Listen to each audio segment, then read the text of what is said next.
What's up, guys? Welcome to Knockers on the Bottom. I'm your host, Jay Mill. Jay Miller, if you like. So let's get into it. So I know it's been a few days since I posted. I'm sorry. Work has been crazy busy.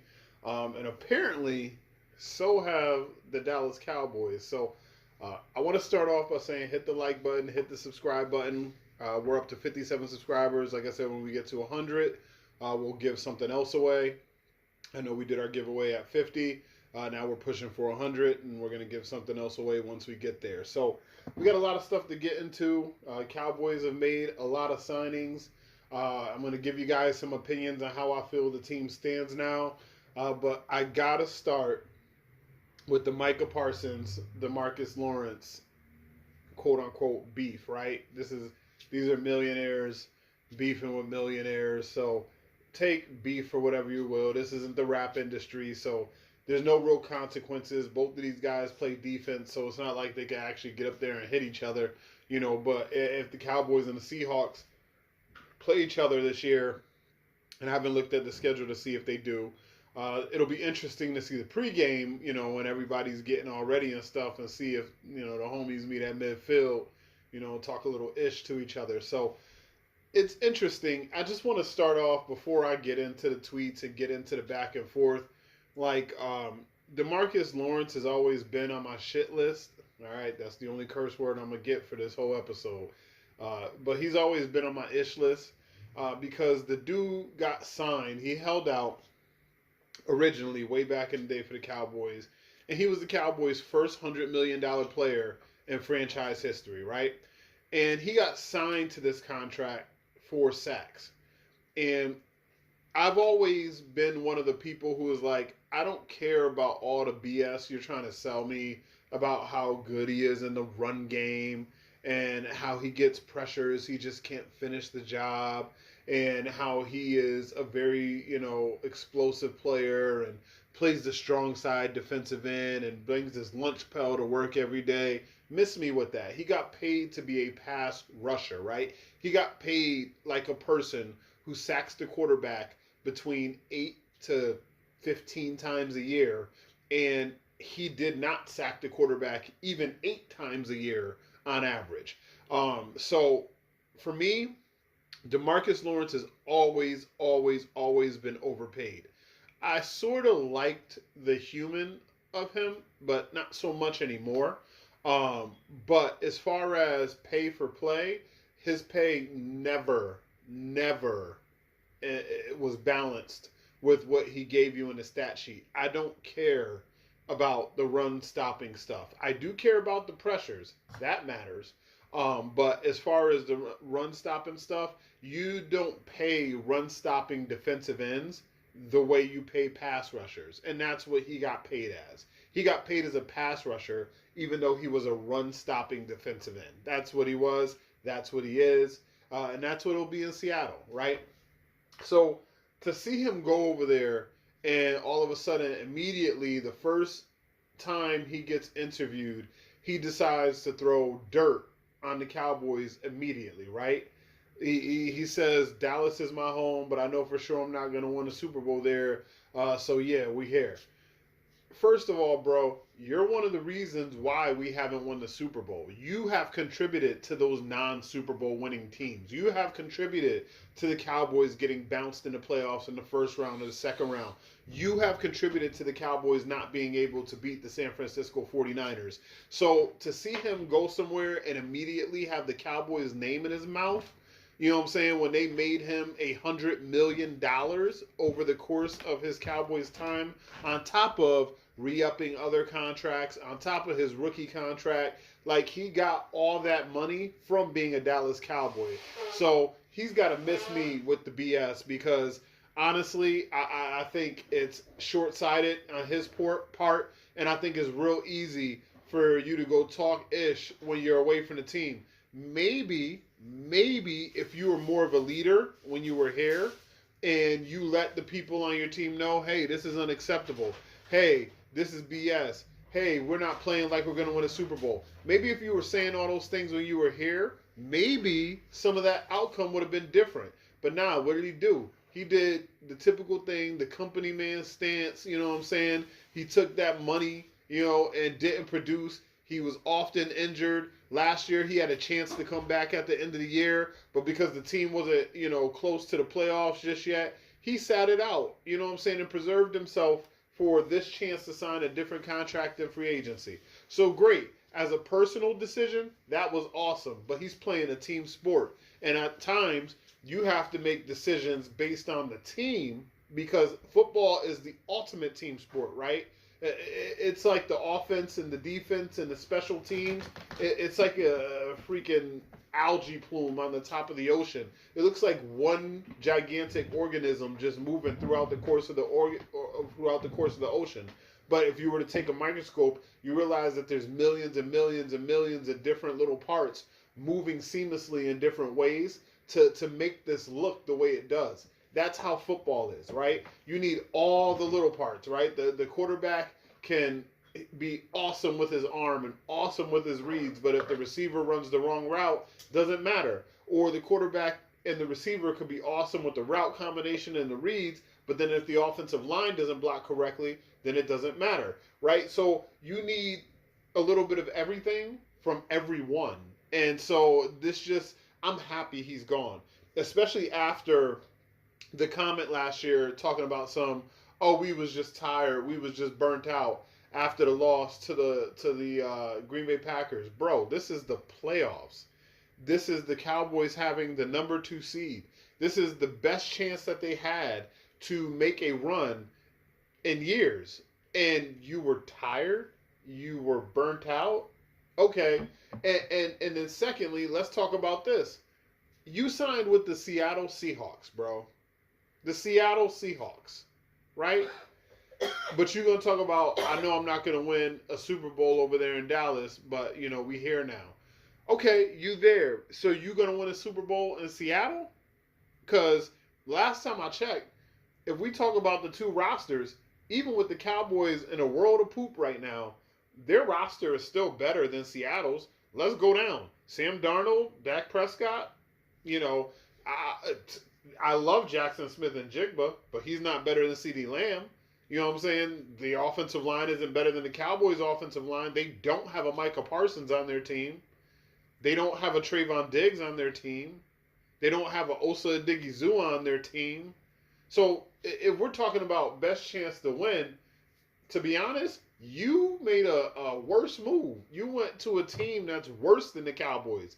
And be honest, you went there for the bag. You went there because they were one of the only teams to offer you $14 million a year when it looked like in Dallas you were going to have to take a pay cut and be more so like a $6 to $8 million a year player, and you probably would have been on a 1-year deal. You went over here because you got $18 million guaranteed over the course of 3 years and $42 million.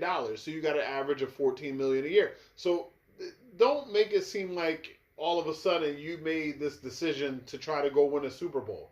If you was making this decision to try to go win a Super Bowl, you would have took a vet minimum deal with the Eagles, or you would have went over to the Kansas City Chiefs and took a friendly deal for them, or you would have went over to the Buffalo Bills and took a deal with them, or the Baltimore Ravens, teams that are actually really, really good, but don't see you in that way because they wouldn't have given you that money. So it's just, when people move on, every time somebody moves on from the Dallas Cowboys, they want to throw shade, and some of it might be warranted, some of it might not be. But as far as DeMarcus Lawrence is concerned, the dude needs to keep his mouth shut. And I was glad to see Micah Parsons call him out, and he tried to say, if you focus more on winning instead of tweeting, maybe I wouldn't have left.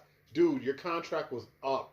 What do you mean maybe you wouldn't have left? The Cowboys is not offering you $14 million a year. You didn't leave. You were a free agent. You were not wanted. That's what that was. So it's just, hey, DeMarcus Lawrence, don't wish you best of luck. Rest in distress. Go over there and fail, please. So anyway, moving on to the second part. Let's talk about the Dallas Cowboys and free agency. So the Cowboys have made a number of different moves over the last few days to kind of help themselves in free agency. So they signed Miles Sanders to a 1-year deal, and they signed Javonte Williams to a 1-year deal. So looking at the running back room, I wouldn't necessarily say is better than last year, right? I do think Javonte Williams or Miles Sanders are probably both better than Ezekiel Elliott, but I don't think either one of them are better than Rico Dowdle. And I think both of them might have been equal to Royce Freeman. So the Cowboys are kind of just covering themselves a little bit at this position going into the draft, just in case, let's say their first round pick, they take a receiver or they take a corner, and then you get to the second round, and now all of a sudden a run on running backs has happened before your pick, and you don't feel comfortable with that. So you decide to go with a different position. You go with a defensive tackle, or again, a receiver or a corner, depending on whatever you picked in the first round. And then you get down to the third round, and boom, oh my God, my guys aren't there again. Another run happens. So now, we're going to take a look at a bunch of these other positions. Maybe we're going to take a look at edge. Maybe we'll take a look at safety at that time. Maybe now we'll take a look at linebacker, So I feel like they are covering themselves just in case they don't get a guy till very late. But with this running back class being so deep, there's actually going to be guys early, middle, late, but there will also be guys in undrafted free agency that the Cowboys will be able to target that should still be able to come in and help them. So I think the signing, if I had to put it there, I put it, just a middle signing. It doesn't really move the needle. Now, some of the other signings that they made, love the Dante Fowler deal, right? Dante Fowler, 1-year contract, can be worth up to $8.5 million depending on incentives. And this player was really good when he was here for the Cowboys. He was with us for a couple of years. Then last year he was a free agent. He went over to Washington to play with Dan Quinn. This year he was a free agent again. Decides to come back to the Dallas Cowboys. And I like this for our defensive line depth. If you think about last year, we lost Dante Fowler. We lost Dorrance Armstrong on the line. This year we lost Chauncey Golston. We lost D-Law. So to be able to get somebody who actually legitimately moves the needle back into the fold, that's going to be awesome with the Cowboys. You figure with Micah Parsons, now you got, Dante Fowler. You're going to have Sam Williams coming back. You're going to have Marshawn Nealon coming back. You have a solid, defensive end rotation. Now the Cowboys also went out and signed Peyton Turner. Peyton Turner projects to do more of what DeMarcus Lawrence did, but at a much cheaper price, i.e., he is a very good run-stopping defensive end. So he's going to be one of those guys you're playing on first down, possibly second down, depending on the distance. I think he's definitely going to be a first down player, but for the most part, if they're looking at 2nd and 7, 2nd and 8, he's probably headed out of that rotation, and you're probably putting Fowler in there, Nealon in there, Sam Williams in there, Micah in there, and letting those guys go. And then depending on the third down situation, maybe Peyton Turner comes back in. So I do think the Cowboys have made some nice signings there. I also like the signing of Israel Mukuamu. Once again, Jordan Lewis has left in free agency, and if y'all been listening to this podcast from the time I started it, I'm a big fan of Israel Mukuamu. So for Mukuamu to come back on that 1-year deal, it tells me that he's actually going to legitimately get a chance. And I feel like this is a player that once he legitimately gets a chance, he's going to show something. Israel Mukuamu has done nothing but make plays every time the Cowboys give him a chance. But then they just put him back in the back pocket. But maybe that was a long-term play just in case somebody like Jordan Lewis left, or just in case we had to ship off somebody like Trayvon Diggs at some point.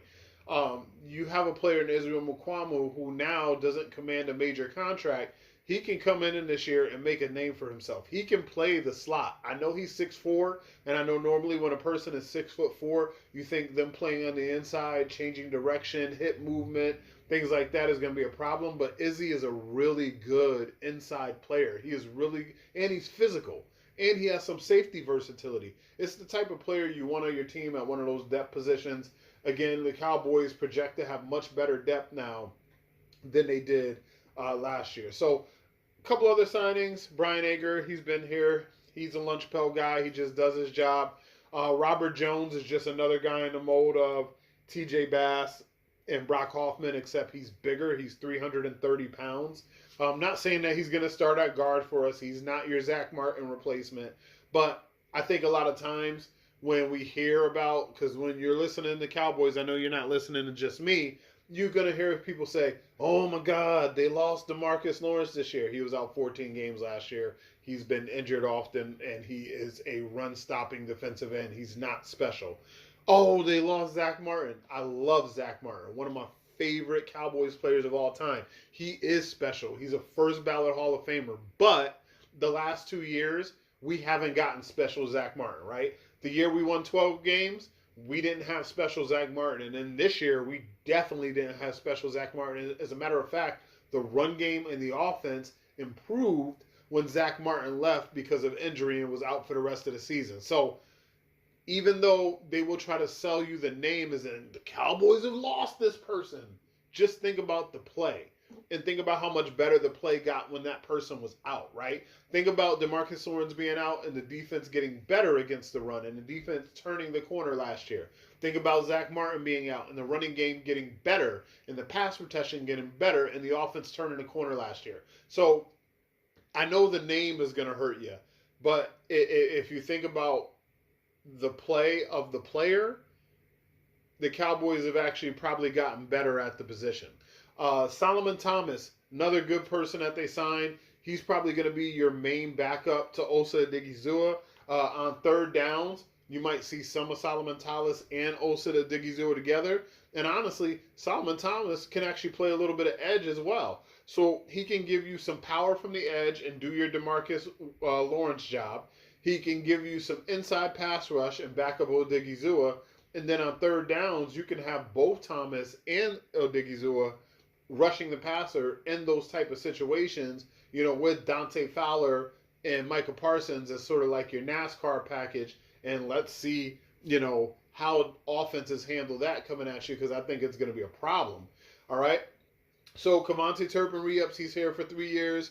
Favorite, kick returner that we've had in a while. I probably love him just as much as I used to love that dude back in the day. I just can't remember his name right now, but I know he played for the Giants. He played for us. He's a big physical kick returner, and Cavante is my favorite kick returner since then. A steal for us, this might be our Zach Bond this year, is Jack Sanborn. Chicago fans were livid when the Cowboys got a chance to sign Jack Sanborn to a 1-year contract. He projects as a middle linebacker. He's a tackling machine. He's not necessarily awesome in coverage, but he's great at diagnosis. He's good on the move. He's great at filling the hole. He's very rarely finds himself out of position. So he helps our linebacker room for the foreseeable, for the immediate future. And then hopefully the Cowboys can draft somebody in that space and get somebody in there to groom and develop. And he, until DeMarvion Overshown comes back. But yeah, so if you ask me where I think the Cowboys are after these first wave of free agency, I actually feel like they're a little bit better than they were at the end of last season. I already went through the depth of the defensive line, but now that you added not just one but two linebackers, I just don't have the name of the other linebacker right here in front of me. And then you get Izzy Mukuamu back, who for now is going to project as your Jordan Lewis replacement, which I'm not saying Izzy's as great as Jordan Lewis, but Izzy's not as no-name as you think. He's underutilized. There's a difference between the two.